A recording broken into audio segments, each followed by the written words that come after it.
Puji Tuhan, salam sejahtera bagi kita sekalian. Bapak Ibu Saudara, dimanapun saudara berada, kembali Yesus kuatku memberkati kita. Kita akan membaca dan merenungkan firman Tuhan, tetapi sebelumnya kita akan berdoa terlebih dahulu.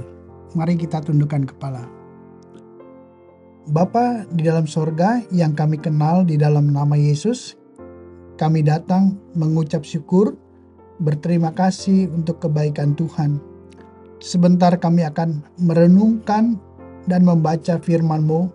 Kiranya Roh Kudus menolong kami, supaya kami mengerti kehendak daripada Tuhan. Dalam nama Yesus kami sudah berdoa. Amin. Puji Tuhan. Beribadah kepada Tuhan adalah suatu kehendak daripada Tuhan, suatu kewajiban kita kepada Tuhan.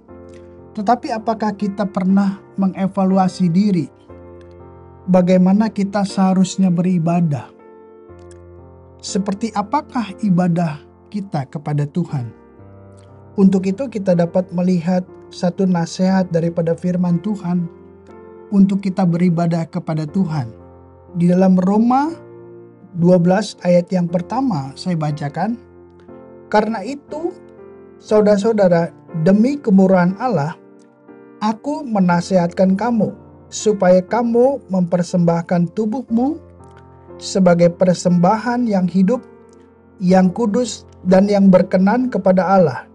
Itu adalah ibadahmu yang sejati. Jadi kalau kita lihat ibadah yang berkenan kepada Tuhan, ibadah yang menyenangkan hati Tuhan adalah mempersembahkan hidup kita. Ibadah yang berbuat bakti kepada Tuhan, yang didasari oleh ketaatan kepada perintahnya dan menjauhi larangannya. Ini semua berdasarkan karena kasih kita kepada Tuhan, kita beribadah kepada Tuhan. Tapi ibadah yang kita harus lakukan adalah sebenarnya menunjukkan sikap hormat kepada Tuhan. Tunduk yang didasari oleh kasih kita kepada Tuhan. Sehingga kita bisa taat melakukan firman Tuhan. Sehingga hidup kita persembahkan kepada Tuhan. Puji Tuhan.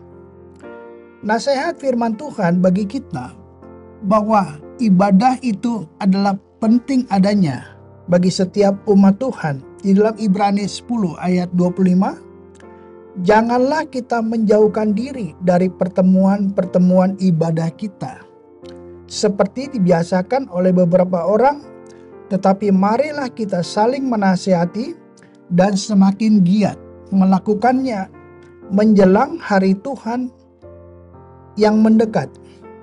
Ibadah juga adalah satu persekutuan, baik kepada Tuhan dan kepada sesama. Ibadah itu sangat penting. Sebab itu kita tidak boleh meninggalkan ibadah. Setiap hari Minggu, waktu yang disediakan di dalam gereja, setiap jadwal di dalam ibadah, kita berusaha untuk hadir. Kita luangkan waktu kita khusus untuk Tuhan, untuk mengucap syukur, berterima kasih kepada Tuhan. Karena ibadah itu adalah satu persembahan yang hidup kepada Tuhan dan untuk menyenangkan Tuhan. Kita tidak boleh beribadah asal-asalan. Kita harus mengerti kehendak daripada Tuhan. Sebab itu kita dapat beribadah bukan karena terpaksa. Beribadah itu tidak berat, tetapi beribadah merupakan satu kerelaan kita kepada Tuhan.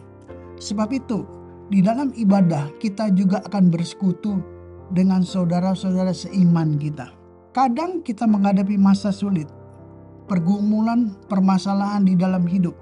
Kita perlu topangan, kita perlu nasihat dari orang-orang seiman.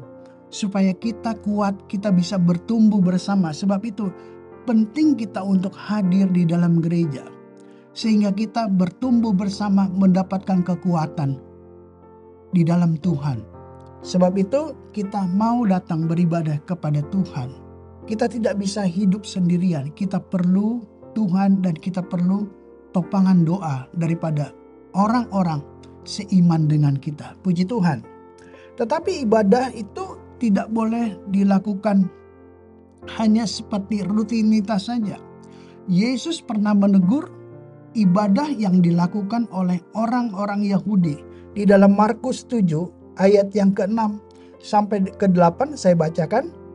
Jawabnya kepada mereka, "Benarlah nubuat Yesaya tentang kamu, hai orang-orang munafik, sebab ada tertulis, bangsa ini memuliakan aku dengan bibirnya, padahal hatinya jauh daripadaku. Percuma mereka beribadah kepadaku, sedangkan ajaran yang mereka ajarkan ialah perintah manusia. Perintah Allah kamu abaikan untuk berpegang pada adat istiadat manusia." Kalau kita melihat kesalahan orang Yahudi yang ditegur oleh Yesus, mereka beribadah tapi secara formalitas, secara liturgi, dilakukan hanya seremonial saja. Tetapi Yesus mengatakan bahwa sekalipun mereka beribadah, Yesus mengatakan bahwa mereka munafik. Kelakuan orang Yahudi yang ditegur oleh Tuhan, sifat mereka adalah suka mempersalahkan dan suka menghakimi.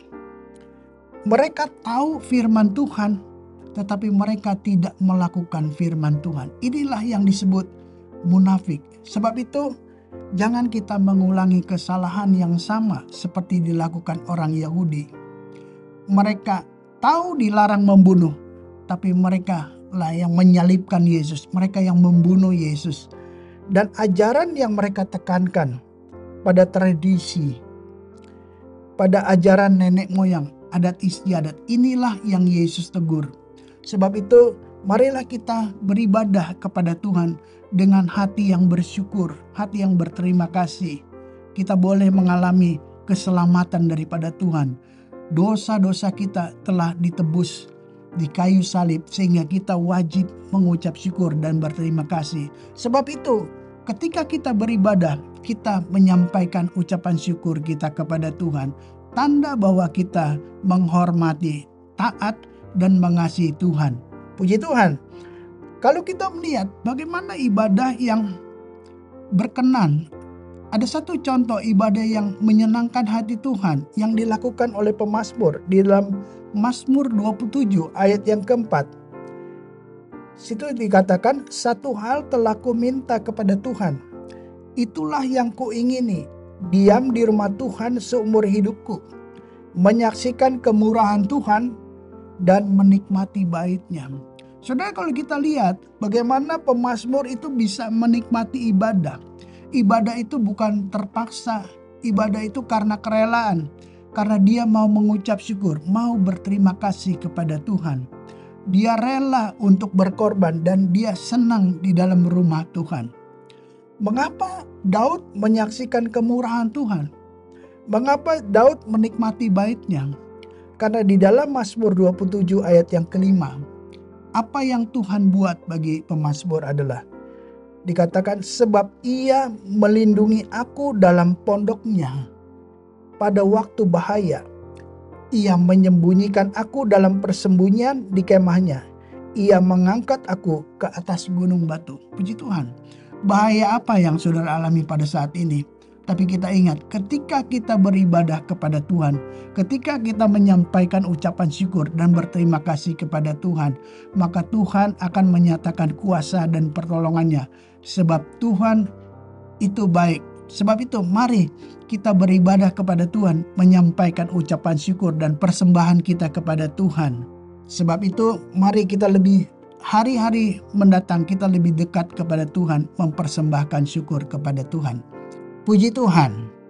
Mari kita berdoa, saudara. Kita mempersiapkan hati kita kepada Tuhan. Kita mau berdoa. Bapa di dalam sorga, yang kami kenal di dalam nama Yesus, kami datang ke dalam hadirat Tuhan. Hamba berdoa membawa setiap jemaat Tuhan, setiap umat Tuhan dimanapun mereka berada. Kiranya Tuhan Engkau melawati kami. kami mau beribadah mengucap syukur kepada Tuhan. Kami mau menyampaikan terima kasih kami kepada Tuhan karena keselamatan jiwa kami, Tuhan. Engkau telah menghapuskan segala dosa-dosa kami. Bahkan Engkau telah menolong kami. Hamba berdoa bagi setiap mereka yang sakit, Tuhan. Engkau sembuhkan di dalam nama Yesus. Bilur Yesus berkuasa menyembuhkan, memulihkan kami semua. Setiap pekerjaan daripada umat-Mu, setiap usaha umat Tuhan, setiap aktivitas umat Tuhan, studi umat Tuhan, Engkau nyatakan kuasa-Mu. Engkau tolong, Engkau jaga, pelihara langkah hidup kami, Tuhan. Kami berserah, kami mengandalkan Tuhan. Karena kami percaya bahwa Tuhanlah yang menolong kami. Sepanjang hari ini kami berserah ke dalam tangan-Mu. Di dalam nama Yesus kami sudah berdoa. Amin. Bersama Yesus aku kuat.